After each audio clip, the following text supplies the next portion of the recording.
My dear brothers and sisters in Christ, in these times of great spiritual warfare, when confusion and darkness seem to reign over the world, God has not left us without weapons. One of the most powerful among them, often underestimated, is the Holy Rosary. The Rosary is not merely a string of beads. It is a chain of grace, a spiritual sword, and a shield against evil. But too often we treat it as something to be kept in a drawer or worn like a decoration. The truth is, where you place your rosary matters. It can sanctify a space, protect your family, and draw down blessings from heaven when placed with intention and faith.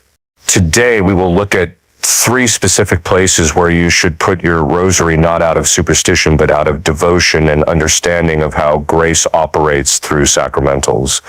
These are places where heaven meets earth, where Our Lady's protection and intercession can truly be felt in your daily life. Let us remember, the rosary is not just for prayer, it is for presence. The presence of Our Lady who crushes the head of the serpent wherever she is honored. When we speak of the rosary as a spiritual weapon, we are not using poetic language or symbolic expression. We are speaking of a literal truth understood by the saints, confirmed by the church, and feared by the enemy. The rosary is not simply a devotional prayer. It is a weapon forged by heaven, given into our hands by the Blessed Virgin Mary herself, to combat the powers of darkness that rage against souls. Every bead, every Hail Mary, every mystery meditated upon is a strike against the kingdom of Satan. Father Gabriel Amorth, the chief exorcist of Rome, once said that every Hail Mary is like a blow to the devil's head. That may sound dramatic, but in the supernatural order, it is quite accurate. Demons understand the power of humility and obedience, virtues that Mary embodies perfectly. When we pray the rosary, we invoke the humble Virgin who crushed the proud serpent. Through her intercession, graces flow abundantly, confusion is dispelled, and evil is restrained. This is why the devil hates the rosary and why he works tirelessly to discourage souls from praying it. When one understands spiritual warfare, one realizes that the battle is not fought merely with human effort or intelligence. It is fought through grace. Grace is the power that sanctifies and protects the soul. The rosary, being a powerful sacramental prayer, disposes the soul to receive that grace. Each repetition of the Hail Mary is like striking flint against stone. With each repetition, sparks of grace are produced, igniting faith and fortitude in the soul. Now, when we speak of using the rosary as a weapon, we are not speaking of something magical or mechanical. We are not manipulating spiritual forces. Rather, we are cooperating with divine grace. The rosary is effective only to the degree that it is prayed with faith, humility, and perseverance. If it is prayed hastily or without attention, its spiritual fruit is diminished. But when it is prayed with love, with the heart turned toward God and Our Lady, it becomes a mighty chain binding the enemy. Saint Louis de Montfort, one of the greatest apostles of the Rosary, described it as a mystical crown of roses offered to Mary, but he also called it a terrible scourge to the devil. That dual image, beauty and battle, reveals the depth of the Rosary's mystery. It is beautiful because it lifts the soul to contemplate the mysteries of Christ. It is terrible to the demons because it reminds them of their defeat through the humility of a virgin and the power of the cross. Consider the life of any saint devoted to the rosary. You will find that their lives radiate peace, clarity, and spiritual strength. That is not accidental. The rosary brings order to the soul. It disciplines the mind and heart, training them to remain in the presence of God. Each mystery draws the soul into deeper union with Christ, from his incarnation to his resurrection. The person who lives these mysteries daily through the rosary is not easily shaken by temptation or despair, because their spiritual foundation is anchored in divine truth. Furthermore, the Rosary has an effect not only on the one who prays, but on the environment in which it is prayed. When a Rosary is prayed in a home, peace enters. When it is prayed in a parish, confusion departs. When it is prayed in a nation, grace begins to heal the wounds of sin. It is not merely personal prayer, it is intercessory, communal, and cosmic in its reach. Our Lady, when she appeared at Fatima, did not request theological debates or social reforms. She requested the daily rosary because she knows that through this prayer, hearts will be converted and the world renewed. The rosary then is both shield and sword. As a shield, it protects the soul from the fiery darts of the enemy, anxiety, anger, impurity, despair. As a sword, it cuts through the lies of the world, bringing truth and light. The devil has no defense against a humble soul praying the rosary. He can tempt, he can whisper, but he cannot remain where Mary is invoked. In spiritual warfare, consistency is more important than intensity. One rosary prayed daily with devotion is worth more than 1,000 prayers said without focus. The faithful soul who clings to the rosary in times of dryness, trial, and confusion will find that grace quietly builds within the heart. Over time, this grace forms spiritual armor. The person who prays the rosary faithfully becomes spiritually luminous, repelling darkness by their very presence. So when we say the rosary is a spiritual weapon, we mean that it is an instrument of divine power in the hands of those who wield it with faith. It is the weapon of the humble, the prayer of the poor in spirit, and the terror of demons. Every home that keeps a rosary, every heart that prays it, every family that unites around it becomes a fortress of grace. In an age where evil is unmasked and chaos reigns, the rosary remains what it has always been, the chain that binds the dragon and the path that leads souls safely to the heart of Christ through the hands of his mother. When we speak of grace operating through objects of devotion, such as the rosary, holy medals, or blessed crucifixes, we must begin with a proper understanding of sacramentals. The Church, in her wisdom, distinguishes between sacraments and sacramentals. The sacraments are instituted directly by Christ and infallibly confer grace when received worthily. Sacramentals, however, are instituted by the Church under the inspiration of the Holy Spirit. They do not confer grace by their own power, but they dispose the soul to receive grace. In other words, they open the heart to the workings of God and create an environment where grace can flourish. This distinction is critical because many Catholics either misunderstand or underestimate the power of sacramentals. They assume these objects are mere symbols or pious reminders, but that is not the teaching of the Church. When the priest blesses a rosary, a crucifix, or holy water, that object becomes a conduit of divine blessing. The blessing attaches to it a certain spiritual effect ordained by the Church to assist the faithful in their sanctification and protection. The object itself is not magical. It does not contain inherent power, but it becomes an instrument of grace when used with faith. Consider, for example, how God has always worked through material things. In the Old Testament, he used a staff to part the Red Sea, water to cleanse Naaman of leprosy, and oil to anoint kings and prophets. In the New Testament, Christ himself used matter to perform miracles, clay to heal the blind, water to turn into wine, bread and wine to become his body and blood. Matter, when united to divine intention, becomes a vehicle of grace. The Church, continuing this divine pattern, blesses objects of devotion so that material things created by God may serve the sanctification of souls. The rosary, once blessed, is no longer just a string of beads. It becomes a holy instrument, a sanctified object through which God's grace operates.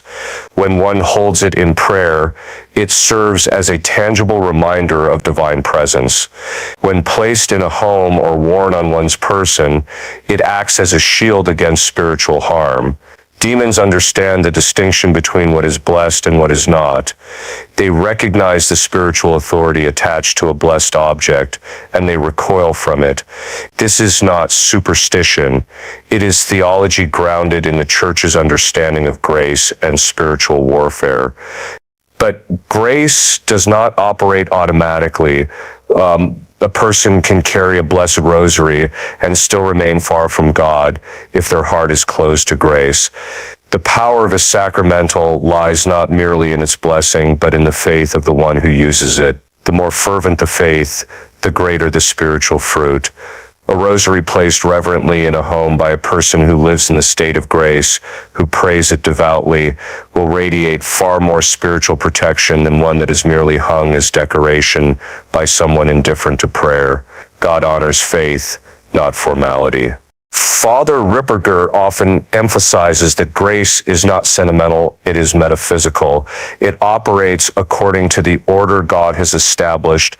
Just as natural laws govern the physical world, supernatural laws govern the spiritual realm. When a soul uses sacramentals properly with faith and purity of intention, those laws are activated. Grace flows and the soul is strengthened. When they are used superstitiously or thoughtlessly, they become ineffective because God is not manipulated by gestures devoid of love or obedience. This is why the Church blesses objects, not to sanctify the material for its own sake, but to mark it for divine use. A blessed object belongs to God in a special way. It becomes a spiritual signpost declaring that God reigns in that place or in that person's life. When a blessed rosary hangs in your home, you are declaring that this home is under Mary's protection, under divine authority. Evil spirits recognize that claim, and unless permitted by God for testing or purification, they are bound by that authority. Furthermore, sacramentals have an educative role. They teach the faithful to live in constant awareness of the supernatural. In a world that worships material comfort and denies spiritual reality, these objects remind us that grace is real, that holiness permeates the physical world when it is united to God's purpose. Holding a rosary, kissing a crucifix, or sprinkling holy water is not mere ritual. It is an act of faith that sanctifies the ordinary moments of life. When Our Lady appeared at various approved apparitions, Fatima, Lourdes, La Salette, she consistently encouraged the use of sacramentals, the rosary, the scapular medals, and blessings. Why? Because she knows that the soul being embodied needs tangible reminders of the divine. We are not pure spirits. God uses material means to reach our senses so that our souls may be lifted toward Him. The rosary, therefore, operates as a physical extension of grace, a sacred bridge between the visible and invisible realms. In conclusion, grace operates through objects of devotion not because of what they are, but because of what they signify and represent. They are signs of faith, tools of sanctification, and barriers against evil. When we use them rightly with reverence, love, and understanding, they become powerful instruments of God's mercy. A blessed rosary placed in your home or carried on your person is not a charm. It is a silent proclamation that you belong to God and that your trust is in the intercession of the Blessed Virgin. And wherever that truth is lived with faith, grace abounds and darkness flees. From the very beginning of human history, the home has been meant to be a place where God is honored, where grace dwells, and where souls are formed in virtue. Before there were temples or churches, there was the family, the first domestic church. It is within the walls of the home that faith is lived, tested, and transmitted. Yet in our modern world, the home has been secularized. It is filled with noise, distraction, and spiritual disorder. Many homes, though outwardly peaceful, are spiritually barren because God is no longer enthroned at the center. That is why the placement of holy objects such as the rosary is so essential. It is not decoration, it is consecration. The home, in the natural order, provides shelter and safety for the body, but in the supernatural order, it is meant to provide refuge and protection for the soul. When you place a rosary visibly in your home, you are not merely placing a religious item on display. You are inviting Our Lady to dwell there. You are claiming that space for heaven. Just as the Israelites marked their doorposts with the blood of the Lamb for protection, the faithful mark their homes with the presence of holy things, crucifixes, sacred images, and sacramentals. The rosary, being one of the most powerful of these, has a sanctifying influence wherever it rests. Every home has a spiritual atmosphere. Some homes radiate peace and purity, while others seem heavy with tension or unrest.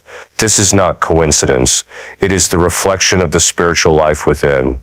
When a home is filled with prayer, when the Rosary is recited regularly, the angels take up residence there.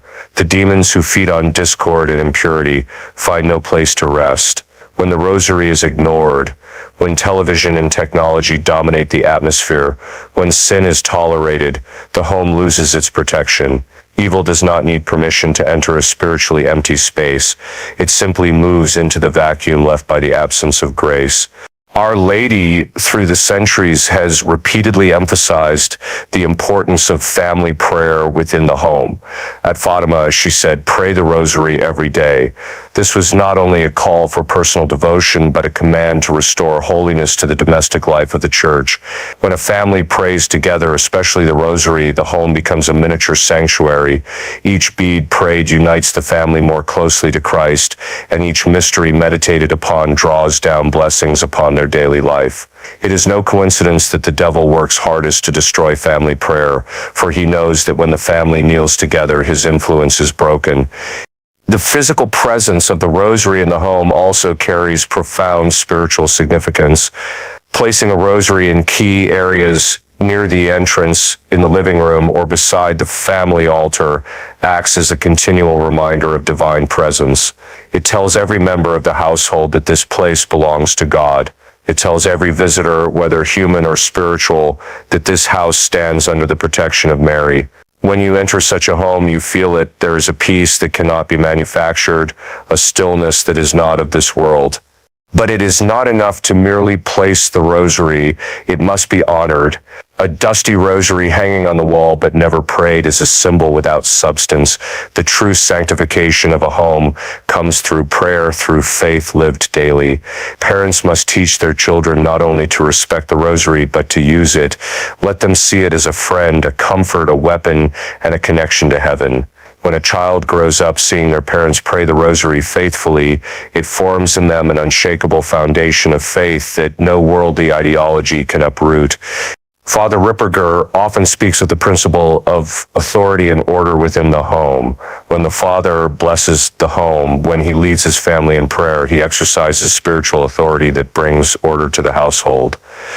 The demons recognize rightful authority and flee from it. The Rosary, when prayed under that authority, becomes even more powerful. It strengthens the bonds of obedience and love, both of which are necessary for grace to flow freely within a home. Furthermore, the home itself can be consecrated to the Immaculate Heart of Mary. This consecration, combined with the visible presence of the Rosary, transforms the home into a fortress. It becomes a place where evil cannot easily enter, where arguments lose their venom, and where peace reigns even amid trial. Those who have done this often testify that the atmosphere of their homes changes. There is less anxiety, less tension, and greater harmony. That is the fruit of grace operating through devotion. One might say, but how can a simple Rosary affect the environment of my home? The answer lies in a supernatural order. Grace is real. It changes things. Just as light dispels darkness without noise or struggle, grace sanctifies quietly but effectively. The Rosary, as a channel of that grace, purifies the home and restores its divine order. In our times, when immorality, confusion, and demonic influence have entered so many homes through media, entertainment, and unholy habits, it is vital to reclaim that space for God. The Rosary is the key. It is Our Lady's presence made tangible. She who is full of grace does not enter a place without leaving the fragrance of holiness behind. When the Rosary is placed and prayed within your home, her presence fills the air. Therefore, let the home once again become what God intended it to be, a sanctuary of peace, a temple of grace, a fortress of faith. Let every room echo with prayer, every wall be adorned with holy reminders, and every heart be bound by the rhythm of the Rosary. Then the home will cease to be merely a dwelling of bodies and will become truly a dwelling of souls, a small but radiant reflection of heaven itself. In the spiritual life, nothing bears fruit without faith, and no action acquires supernatural merit without right intention. This principle applies profoundly to the use of the Rosary as both prayer and sacramental. Many people possess rosaries, some even carry them daily or hang them in their homes, yet they fail to experience the full measure of grace and protection available through it. The reason is simple: they use it without faith, without understanding, and without deliberate intention. The external act is present, but the interior disposition is absent. And in the order of grace, it is the interior that gives life to the exterior. Faith is the foundation of all supernatural activity. Without faith, there can be no openness to grace. The Rosary, when prayed or placed, is not an object of superstition or good luck.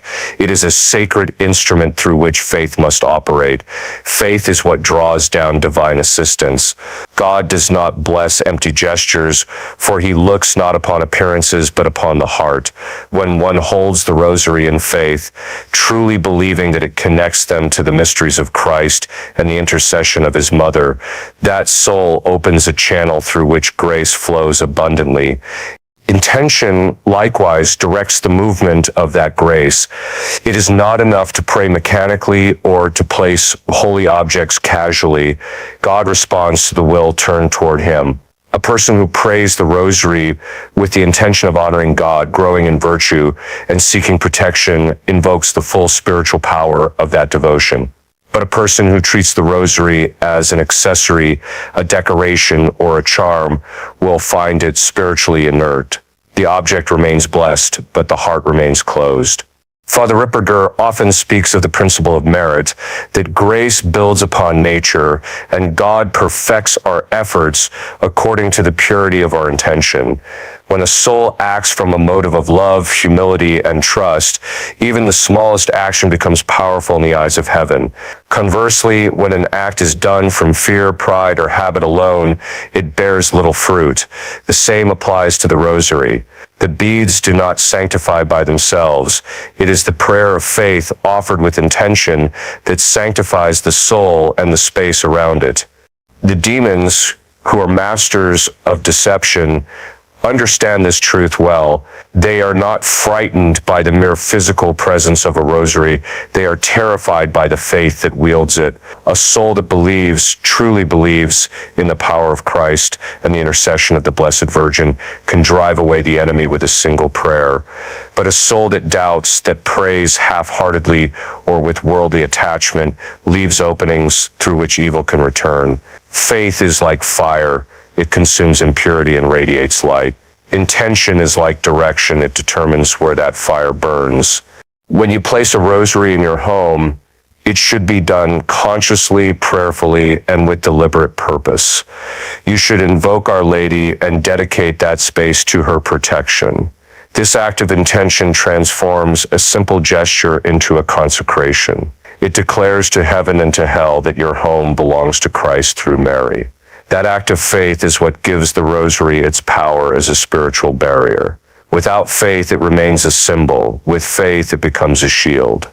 We see this truth reflected throughout Scripture.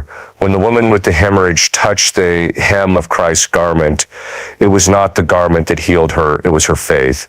When Peter walked upon the water, it was not his strength, but his trust that sustained him. And when he doubted, he sank. So too, when you hold the Rosary, it is not the beads that protect you, but the faith and intention with which you hold them. Our Lady is drawn to faith. She responds to trust. A single Rosary prayed with conviction can accomplish more than 1,000 prayed with distraction. Faith also orders intention. A rightly ordered intention seeks God's glory first, not personal consolation. Many pray the Rosary only when in trouble, seeking relief rather than holiness. While God often grants comfort, the deeper fruit of prayer is transformation. When you pray or place your Rosary, your intention should not be merely to avoid suffering or attract blessings, but to conform your heart more perfectly to the will of God. It is this purity of intention that unlocks the full measure of grace. The saints did not pray to escape the cross, they prayed to carry it faithfully. That is the essence of supernatural faith. Moreover, faith and intention act as a kind of spiritual magnetism. The more purely you direct your heart toward God, the more readily divine assistance comes to you. Angels are drawn to faith, demons are repelled by it. A home filled with faith is impenetrable to spiritual corruption. When you place the rosary with sincere intention, asking Our Lady to reign in that space, to protect those within, and to bring peace, that home becomes a place where grace abides. The intention sanctifies the act. The faith sustains the grace. In a world of externalism and spiritual superficiality, this truth must be recovered. The power of the rosary does not lie in possession, but in participation. It is not enough to have it, one must use it with faith. It is not enough to say the words, one must mean them. God measures not the length of our prayers, but the depth of our love. A single heartfelt Hail Mary spoken with complete faith can move heaven more than 100 recited mechanically.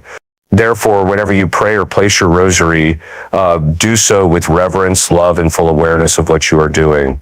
Unite your intention with that of Our Lady to glorify God, to crush the serpent, and to save souls. If you do this, your rosary will not merely be a tool of devotion, it will become a channel of divine power. The faith with which you hold it will determine the grace that flows through it, for God always responds to faith and never ignores a heart that trusts Him. To live a Marian lifestyle is to live in continual communion with the Mother of God, to see the world's sufferings and blessings through her eyes, and to conform one's heart to hers.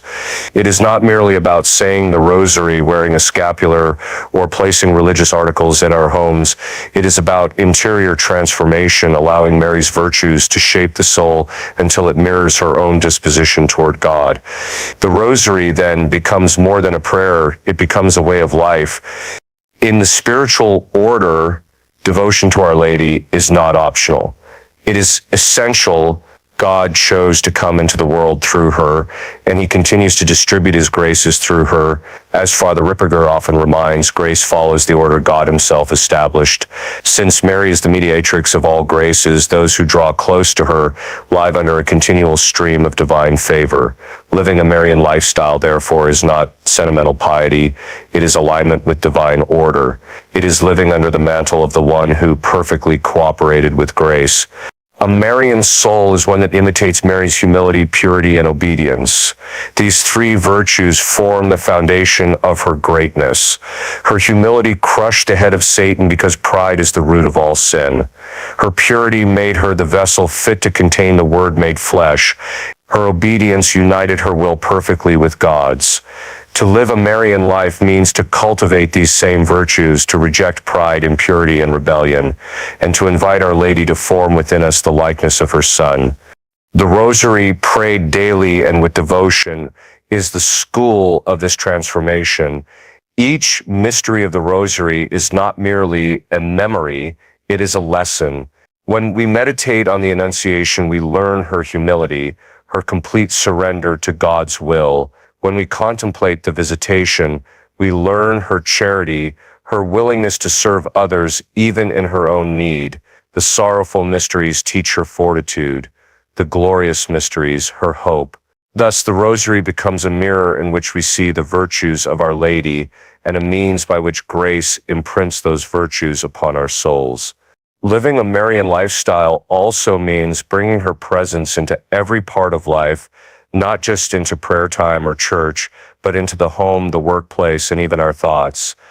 When the Rosary is placed visibly in our surroundings, it is a constant reminder that Mary reigns there. When we pray the Rosary daily, we invite her guidance in our decisions and her consolation in our trials. Over time, this habitual devotion forms in us a Marian heart, a heart that remains calm amid chaos, that trusts in divine providence, and that sees suffering not as punishment, but as participation in the cross of Christ. Father Ripperger teaches that devotion to Our Lady is one of the most effective protections against diabolic influence, because it creates in the soul the very dispositions that demons cannot imitate: humility, purity, and obedience. The demons are proud, impure, and rebellious. They are repelled by souls that live in the opposite spirit. A Marian soul becomes unapproachable to them because her presence, her virtues radiate from that soul. This is why the faithful who live under Mary's mantle often experience peace even in the midst of great trials, not because they are spared from suffering, but because they are interiorly fortified by grace. Living a Marian lifestyle also means being missionary.